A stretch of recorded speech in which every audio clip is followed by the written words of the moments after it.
Genesis chapter 21. Now the Lord attended to Sarah as he had said, and the Lord did for Sarah what he had promised.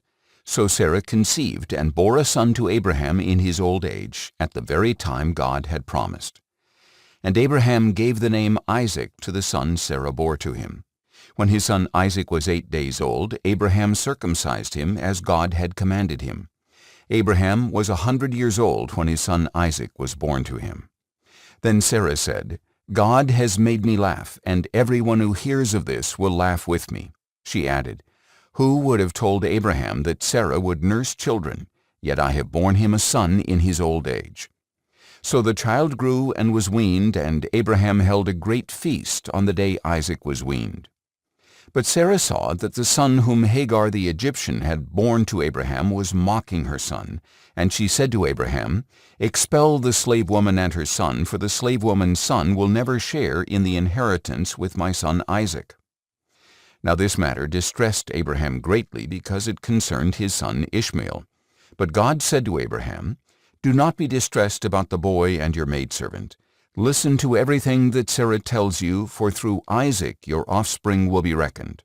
But I will also make a nation of the slave woman's son, because he is your offspring. Early in the morning Abraham got up, took bread and a skin of water, put them on Hagar's shoulders, and sent her away with the boy. She left and wandered in the wilderness of Beersheba.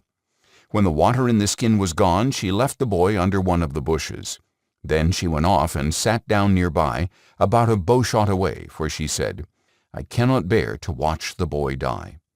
And as she sat nearby, she lifted up her voice and wept. Then God heard the voice of the boy, and the angel of God called to Hagar from heaven, What is wrong, Hagar? Do not be afraid, for God has heard the voice of the boy where he lies. Get up, lift up the boy, and take him by the hand, for I will make him into a great nation. Then God opened her eyes, and she saw a well of water. So she went and filled the skin with water and gave the boy a drink. And God was with the boy, and he grew up and settled in the wilderness and became a great archer.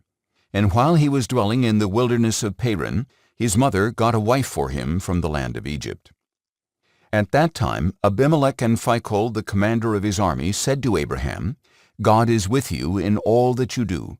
Now therefore swear to me here before God that you will not deal falsely with me or my children or descendants. Show to me and to the country in which you reside the same kindness that I have shown to you. And Abraham replied, I swear it. But when Abraham complained to Abimelech about a well that Abimelech's servants had seized, Abimelech replied, I do not know who has done this. You did not tell me, so I have not heard about it until today. So Abraham brought sheep and cattle and gave them to Abimelech, and the two men made a covenant. Abraham separated 7 ewe lambs from the flock, and Abimelech asked him, Why have you set apart these 7 ewe lambs? He replied, You are to accept the 7 ewe lambs from my hand as my witness that I dug this well. So that place was called Beersheba, because it was there that the two of them swore an oath.